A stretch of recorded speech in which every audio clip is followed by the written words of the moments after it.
So this is part 1 of our yearly adventure to Tennessee to pick up our new Supra SL 550.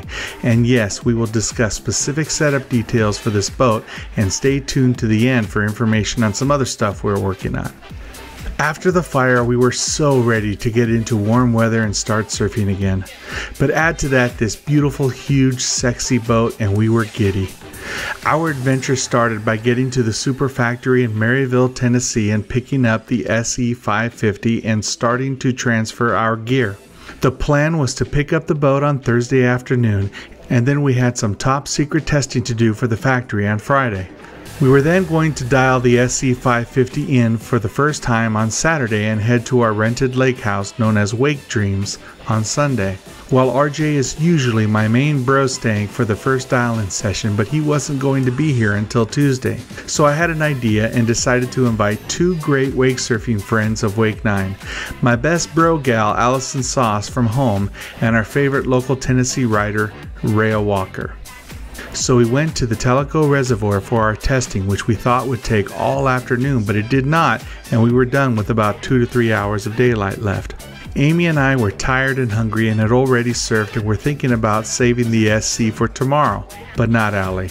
She was so stoked to ride the SC she wouldn't take no for an answer. To be honest, she never really even asked. She literally just got in the boat and told me to back her up, bro. Her enthusiasm made us smile, and so I did what I was told. We have this rule in our family: even when you don't feel like it, go out on the boat. When you are on the boat, even if you don't feel like it, get in the water, surf. We all try to follow this principle, and it has never failed us when we do. So glad for Allie on this evening. It was gorgeous and the conditions were great, with a water temperature of 74 degrees in early May. And that wave. Of course, we rode and loved the wake when we first rode the SL 550 back in September, but all winter I was thinking I needed to set it up a little bit different. In September we had a lot of people and 1,000 pounds of lead and ran with about 6.5 to 7.5 degrees of pitch.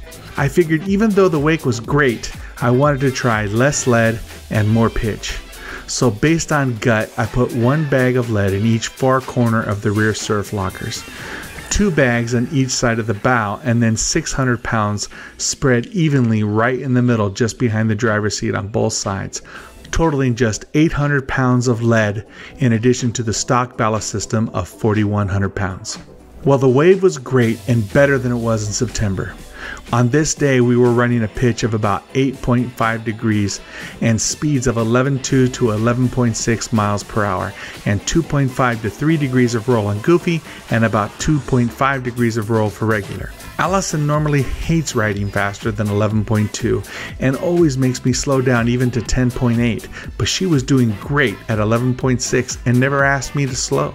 She immediately felt out the wake with the bottom turn and started smiling and talking about how great the transition was, as you can see in this clip.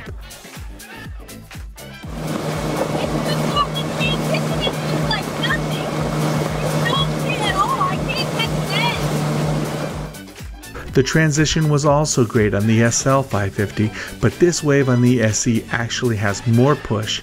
That great transition, it's a firmer wave and a better lip for launching. Allie was busting huge airs on her first session, and this is also the beginning of the season.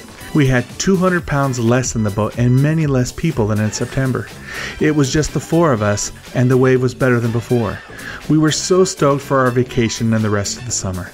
We closed down the lake as is our custom, headed for a late dinner, and couldn't wait for an adventure the next day and joining with Raya. I know this is already long, but I have to take a minute to explain where I got the idea for what I wanted to do the next day. The year previous, we stayed at the Walkers in Crossville, Tennessee, and they shared a video with us. It was called The Voyage from Malibu, and it was about this amazing adventure. An expedition of wake and pontoon boats wakeboarded from Knoxville, Tennessee, all the way to the Gulf of Mexico, never leaving the water. I didn't know that was even possible, and they did it by traveling through these huge locks and several dams along the way. These locks are designed for larger ships. Maybe someday I can plan an adventure of this scale, but for now, I was determined to surf on both sides of a dam and use the lock in my Wakesurf boat. So based on some research and some good advice, we found that we could launch in a spot and surf 3 lakes without leaving the water. We were going to launch from the Tellico Dam reservation boat launch, which made no sense because we didn't need a reservation. This puts us in Tellico Lake, then we can go through a canal and enter Fort Loudon Lake, and then we could use the lock in Fort Loudon Dam to head into Watts Bar Lake and then back through the dock and home. I was very excited and Allie shared my enthusiasm. When we spoke to Raya, however, she didn't want to do the lock and said it was scary. Well, we talked her into it for now and headed to the Tellico Dam launch. We parked and I went back to start taking off covers and boat straps, and Allie came to help me. Where'd I put my gear, bro? We aren't hunting today, Allie. Get your surfboard. Right on, bro. Then we noticed this really old guy, a fisherman, coming over to talk to us. Are you guys planning on taking that boat out there? Well, we were thinking about it. Right on, bro. Do you folks have access to radar? Yeah, sure. Let me check. Right on, bro. Well, looky here. We are fixing to get some Shagnasty weather coming to hit us. Twice. That doesn't sound good. Right on, bro. Well, I reckon that if you still plan on launching, that you prepare to get over to those new covered slips out yonder there, and when the Shagnasty comes, you can hide it out safe like. Twice. Got it. Thank you very much, sir. Right on, bro. What do you think, Raya? I don't think that word comes from Tennessee.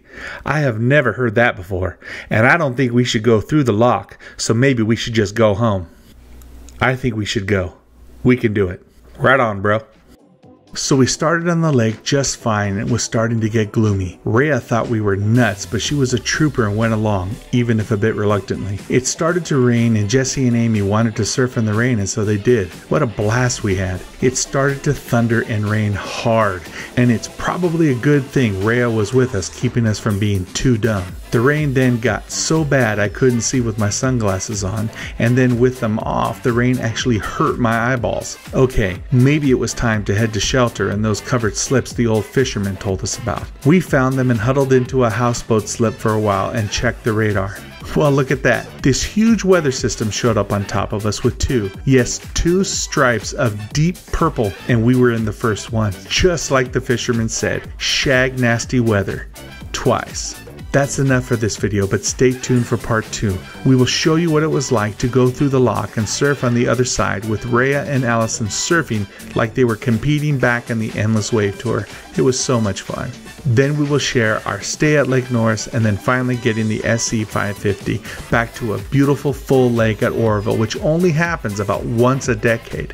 We are also working on a video with tons of information on how we dial in a Wakesurf wave, focusing on surf system boats. I will go into great detail and share all of the knowledge that I've learned over these last 10 years. Thanks for watching, and be sure to smash the like button and the subscribe and notifications if you are watching on YouTube. See you soon.